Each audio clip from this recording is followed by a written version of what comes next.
Hi guys, and welcome back to my channel, Life with Vicx, and today I'm going to be answering one of the age-old questions of whether Turkey is safe to travel solo. So I wanted to give you my thoughts and opinions of whether I think Turkey is a country that is safe to visit as a solo traveller. But I don't think it's fair for me to just give my perspective as a solo female traveller, so I will actually be inviting a guest onto my channel today to talk about his experiences also as a first-time solo traveller as a male through Turkey. So we're going to be covering some of the most frequently asked questions, such as how to dress, travelling around, safety at night, money and scams. So stick around to the end to hear about how I got scammed in Turkey. So firstly, let me invite my friend who is also a fellow travel creator. Okay, so welcome to my channel and thank you very much for coming. So if you'd like to introduce yourself to everybody who's watching. Yeah, for sure. So hey everyone, my name is Mahad. I am a 24-year-old content creator and traveler, originally from Pakistan, but I grew up in Canada, and I like trying to travel to places that are a little bit more off the beaten path, places that people don't generally travel to, and like finding adventures and stories from there and sharing it with the world. We actually met in Turkey. We were both traveling Turkey solo, so I thought it'd be great to get your opinion on how you find traveling Turkey as a solo backpacker. I guess to begin with, we should talk about probably one of the most asked questions, which is how do I dress? And so obviously Turkey is a little bit more of a conservative country. So before I went, that was a big thing. I had to go and buy a whole new wardrobe for my trip because I had no idea what to wear. I can only really talk about the coast of Turkey because that's where I primarily have been. But for me as a female traveller, I would buy denim shorts that were a little bit longer, so covered my bum a little bit more, and I bought like a linen shirt so that I could just cover my shoulders and carry that around with me. And one massive tip that I would highly recommend is if you are a female traveller, always carry a pashmina around with you. I cannot tell you how many times you will use it. Even if it's just to cover your shoulders or to cover your hair when you go into a mosque, it will be one of the best things that you pack in your bag. Travelling around the coast of Turkey, I found, to be honest with you, they were pretty progressive. They never really had any issues with, the way that you would dress at home. However, when you enter mosques as a female, you have to have your knees, your shoulders and your hair covered. So quite often when you enter a place, they will have something that you can rent or something that you can buy there.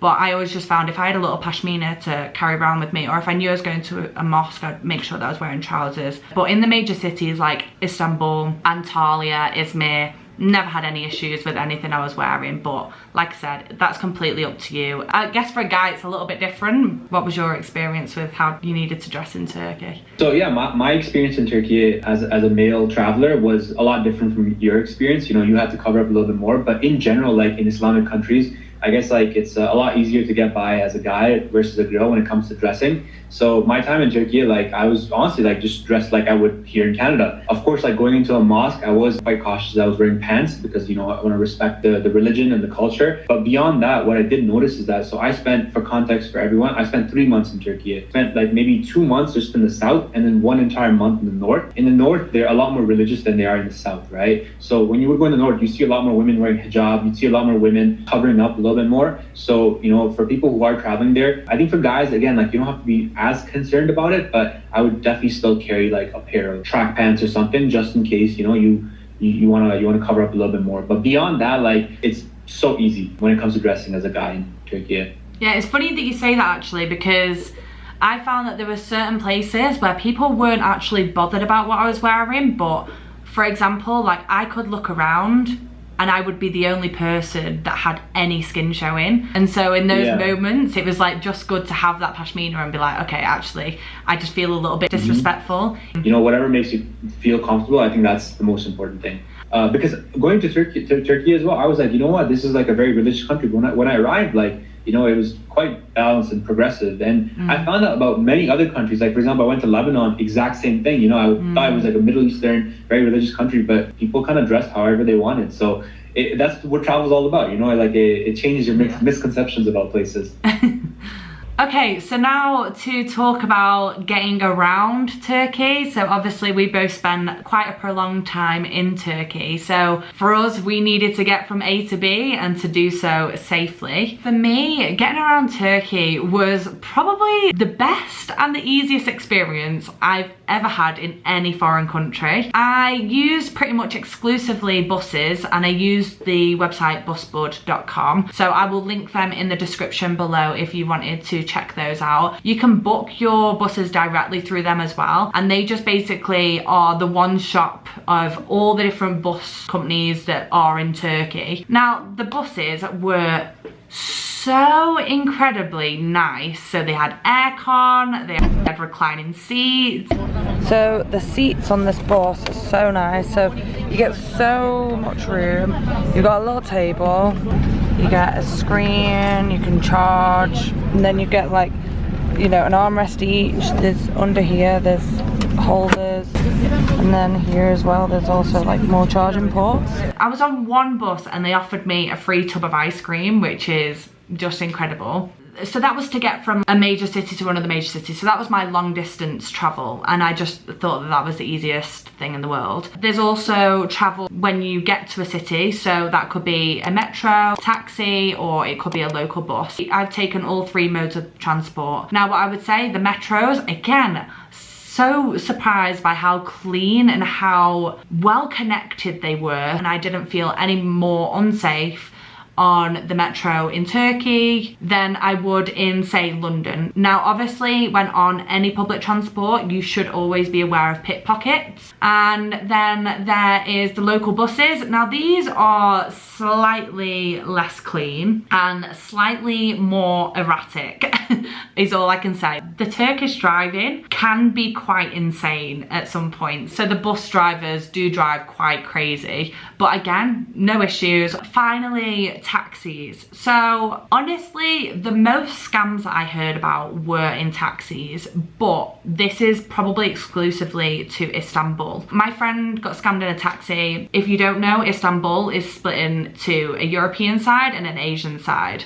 She was coming from an airport in the European side and traveling over to the Asian side to a hostel. When in that taxi, the guy tried to tell her that it was a different form of currency, and so marked up the price massively because she was paying in Turkish lira, which is the only currency of the whole country, so it was clearly a scam. Now, I got taxis quite a few times. What I would say is I never got scammed, but every single time I stepped foot into a taxi, I always made sure that the meter was running. And every single taxi in Turkey would have a meter. Make sure you either pre-agree a price or make sure that you have the meter running when you get into the taxi. So for me, I just found that it was extremely, extremely safe. Obviously, you traveled the same areas that I did as well, and so you'll probably have similar, or you might have a different opinion, but also you very excitedly traveled across the country hitchhiking. So yeah, if you could tell us a little bit more about your experiences. Yeah, definitely. So when it comes to the public transport that you mentioned, I agree. I think that Turkey has like one of the best public transport systems ever. Yeah, every city has an autogar where you can go and you can just like go from like one company to another and like figure out which bus to take. They all cost the same. Everything was very, very cheap. It has an amazing bus system. The buses are very comfortable. It's like what I love, which even Canada doesn't have, is some of the buses you can just tap your credit card. If it's like a local transit bus, you can tap your credit card and just charge it straight off that. So you don't need a metro pass. You don't need tickets for that. So I was like so impressed by the technology they had in these buses. The funniest thing about those buses is though, they looked awful from the outside. They literally just looked like, do you remember like when you were at school and you'd go on a day trip and they'd rent the really awful old buses? I came to a point where I was honestly just getting like a little bit bored from like busing from city to city, and I was like, I really want to challenge myself. When I arrived to Turkey, like I just read all these blogs about how like it's such a hitchhiking friendly country, and actually a lot of the blogs were from like women. They were like, they had amazing experiences, and I was like, I've never hitchhiked before and I always wanted to try it out. So I was like, let's give this a shot. So I decided from zero, I was like, I'm gonna start from Antalya and I'm gonna hitchhike all the way to Trabzon, and that ended up being like my best adventures of my life. Every time I would get picked up by a stranger, they were always so kind. They would even buy me lunch. I would get into a car, you know, we'd have, and I don't speak any Turkish, by the way, so we use Google Translate to have a lot of conversations. So I don't understand. I'm trying to go to Konya. Going here? And there's a lot of interesting conversations we had because sometimes Google Translate would mess up the translation. Like this one time I got picked up by this truck driver. I put on my phone to his mouth so he can speak, and I looked at it and it said like, I only picked you up because I love you.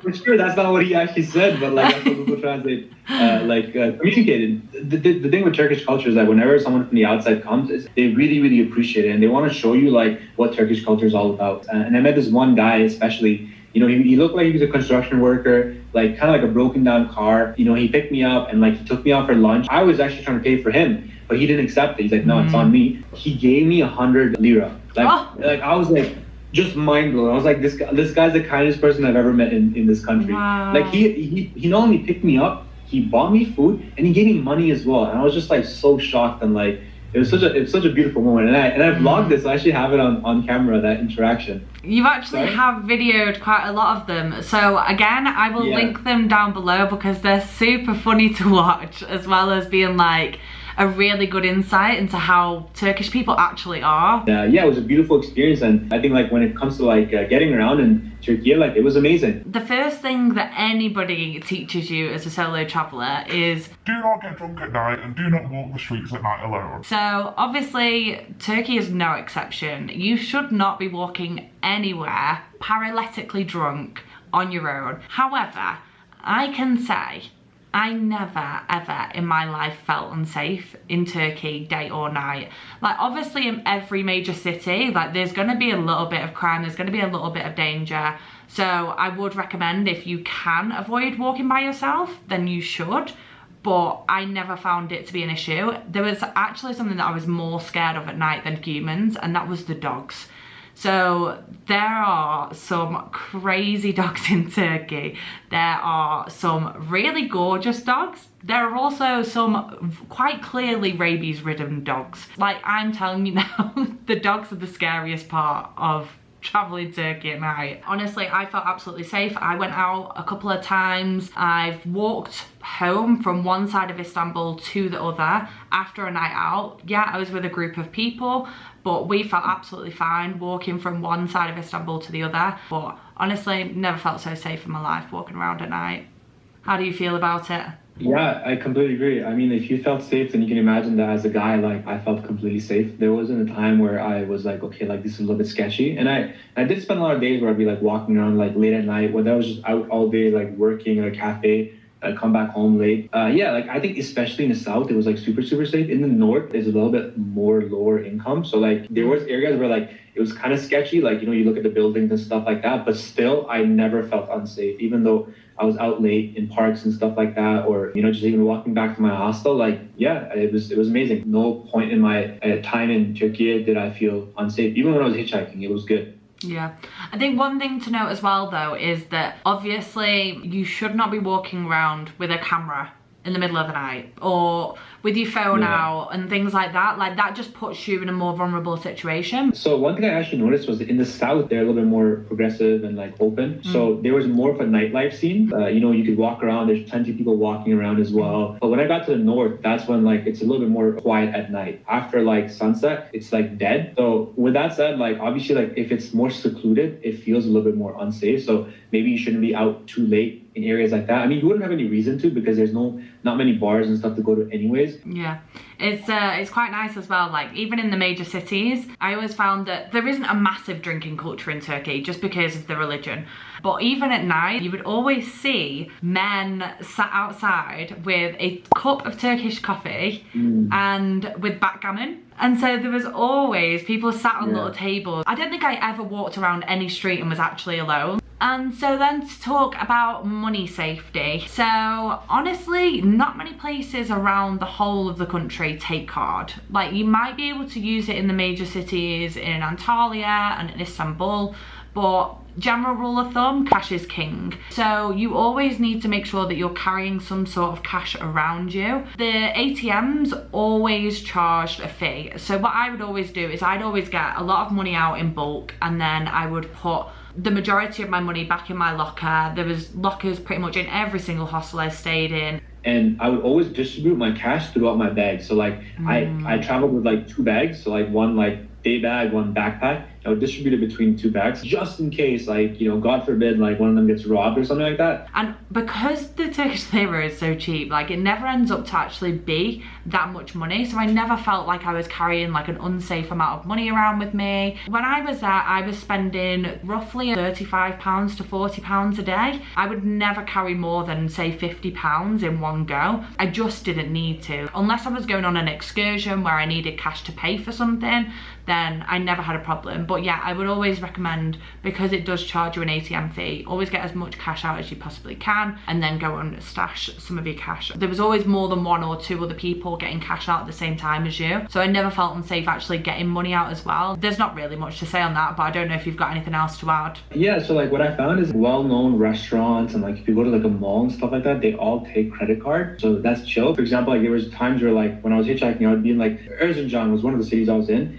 And when I was there, I wanted to pay for a hotel and I couldn't pay with my card. I had to have cash. For moments like that, you should always have cash with you. And one thing I would also say is that there was like obviously like a line of like 5 ATMs, but the one that I used consistently was actually this bank called Vicx Bank. And the reason why I used it is because it had the lowest percentage rate. And I think it was like the rate was 8% or something, whereas some of them had 16%, 20%. I think I was quite lucky having a UK card. A lot of the places charged me between 6 and 8%, but dependent on which country you're coming from, obviously you will have to find the ATM that works best for you, because for every single card, a different ATM will be best for you. Okay, so now the long-awaited scamming story. You can actually watch this unfold in this video up here, but just as a general sense. So I actually went to a little island, part of the Princess Island, and I went to Buyukada. But basically we went over there and we saw that one of the best things to do was to rent bikes and cycle around the whole of the island. Now when we arrived, we found this bike rental place, and there was about 6 or 7 of us and we all rented a bike. However, as soon as we got on these bikes, I can say that safely half of the bikes were already broken, but we had to leave a document. So our friend left her driving license. 20 minutes into the bike ride around the island, one of the bikes just like completely broke. Like there's no coming back from it, like it was gone. We got back and we told them that the bike was already broken, and they actually ended up charging us an absolute fortune. So not only did he already rip us off to begin with for the price of the bike, 2, we then took the bike back, blamed it on us for breaking it, tried not to give back our documentation, but then also made us pay for the bikes again and pay for the damage. But yeah, that was the time I got scammed. And obviously I told you the story earlier about my friend getting scammed in the taxi. So scamming does happen. Like I said, I was there for a month and I managed to get scammed once, which I think is pretty good going considering you hear all these horror stories of being scammed every time you walk down a street. It was probably the country that I was one of the most nervous about, because I'd heard these, you know, things in the media that Turkey wasn't so safe. Honestly, so safe the whole time. I can tell you, the Turkish people are some of the kindest people I have ever met while I was traveling. Like if my friends went to go and buy ice cream and I just didn't fancy ice cream, it wasn't because I couldn't afford it. The woman who was at the ice cream store would be like, no, you're having ice cream whether you like it or not, like it's free, like it's on us. It really took me back, and I actually got quite emotional a few times in just how much these people care about you. Always, if I was ever in a pickle, like there was always someone there to help me, and I just felt like it was amazing. So overall, as a female traveler, I would not only say that it's safe, I would highly encourage you to travel the country. Now, one thing and one tip that I would recommend is, and it really helped me so much, is learning some really, really basic Turkish. I only knew how to say hello, thank you, and bye. And I can tell you, the light that it shone on people's faces when I said it. Bye! Bye! Güle güle! And so I just find that they just find it so incredible when people try to respect and learn their cultures. I have now travelled to 34 countries in the world, and Turkey continues to be my favourite place I've ever travelled. Like, how did you feel, like, just generally as a male? Like, obviously I know that you've said you felt a lot much safer than potentially a woman might feel, but obviously my experience is that it's the safest place I've ever been. It's the exact same. You know, there wasn't a point where I felt unsafe, and I went to some really sketchy places as well, like, you know, places that are really off the beaten path. When I got to the north, I had traveled to like highland villages where there's not a single tourist over there, where like if someone like killed me there, you would not find my body. You know, I was not just staying in cities. So even when I went to such isolated locations, as a matter of fact, those people were even kinder than the people I would meet in cities. It just goes to show, like, whether you're in like the most like remote location or in big cities, like generally Turkey is a very safe place to be. And I would actually go as far as saying that, like, if you're trying to get into backpacking, like Turkey should be like your first destination, because it's just so easy to get around there because of the bus system. It's quite cheap if you're from like, you know, European or the Americas, and it's so beautiful. Like, there's so much, you can see everything